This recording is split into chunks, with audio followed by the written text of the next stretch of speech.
First and foremost, knowing who you are. Knowing who you are. Being able to answer this question, who am I? And what do I want? So I'm not asking for the roles that you play as daughters. I'm not asking that question. What are the roles that you play as a daughter, as a friend, as a sister? You're going to be a lawyer, you're going to teach, you're going to be a pharmacist. I'm asking the bigger question of who am I? Who am I really? My answer is I am God's child.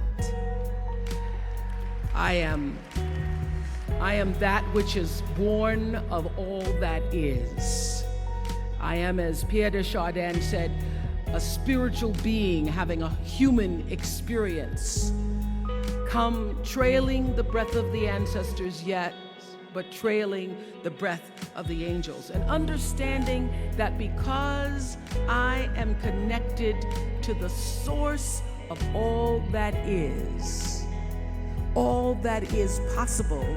possible for me.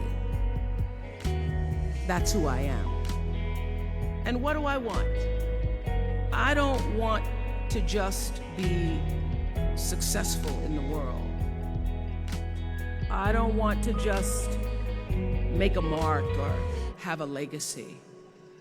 The answer to that question for me is I want to fulfill the highest, truest expression of myself as a human being. I want to fulfill the promise that the Creator dreamed when He dreamed the cells that made up me. What do I want? You must have some kind of vision for your life. Even if you don't know the plan, you have to have a direction in which you choose to go. I never was the kind of woman who liked to get in a car and just go for a ride. I had a boyfriend who would say, let's just go for a ride. I want to know, where are we going?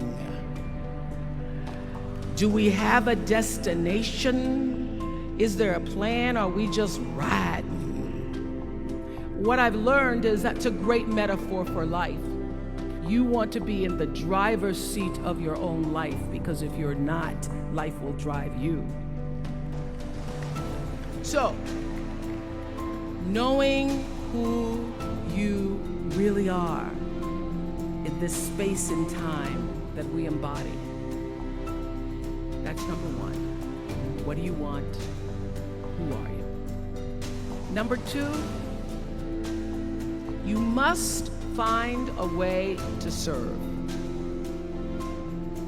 Martin Luther King said that not everybody can be famous, but everybody can be great, because greatness is determined by service. Now, we live in a world where everybody wants to be famous, and where we admire people for just being famous. We think being known brings us value.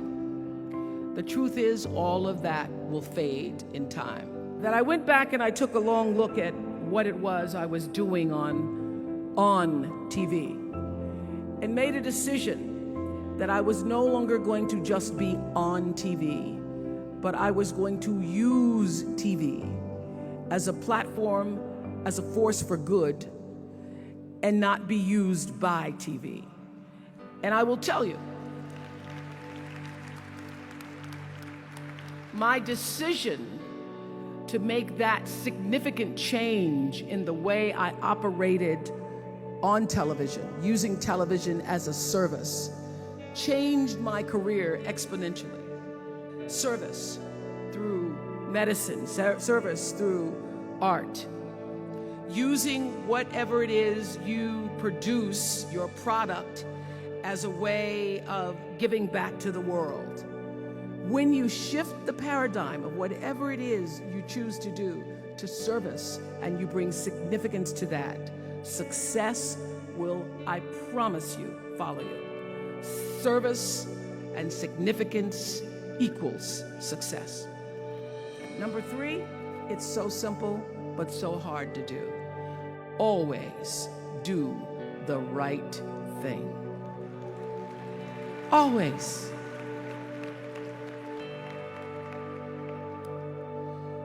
Excellence shows itself. Be excellent. Let excellence be your brand. Everybody talks about building a brand. I never even knew what that was. When people say, you're a brand, I would say, no, I'm just Oprah. What I recognize now is that my choice to, in every way, in every example, in every experience, to do the right thing and the excellent thing is what has created the brand. And what I know is that when you are excellent, you become unforgettable. People remember you. You stand out. Regardless of what it is, you become an unforgettable woman. And that is what we all want. We want to be unforgettable and not forgettable. So doing the right thing, even when nobody knows you're doing the right thing, will always bring the right thing to you. I promise you that. Why? Because the third law of motion is always at work. For every action, there's an equal and opposite reaction. That is so true in all of our lives.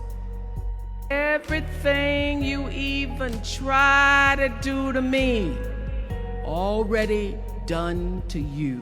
So you don't have to worry about revenge or getting back at somebody, making sure they pay. You just have to do the right thing, and the right thing will follow you even when people don't support it. You always know it's the right thing, when in the end, there is peace. You are rewarded by peace in knowing that you did the right thing.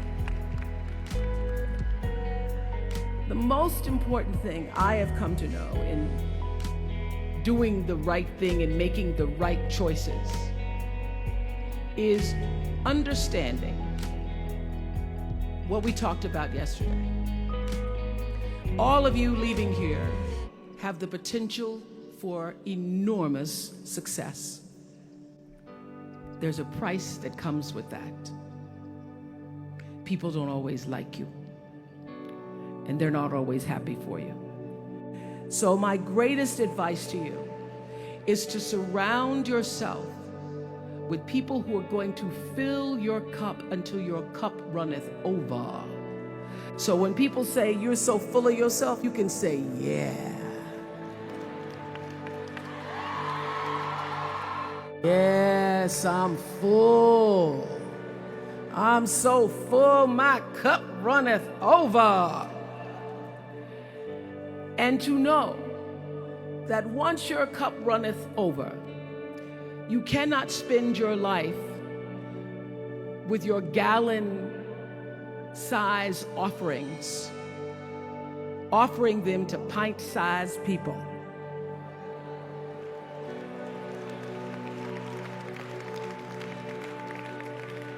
You have got to surround yourself with gallon-sized people to know that, and to choose to do the right thing in service and significance.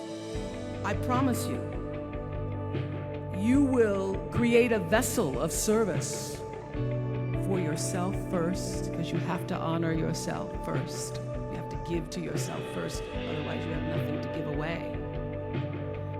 And a rewarding life that fills you up, but a sweet life.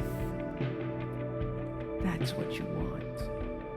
You want the sweetness. You want it to be so sweet, so that even when the storms come, and they will, you'll know this too shall pass. This too shall pass.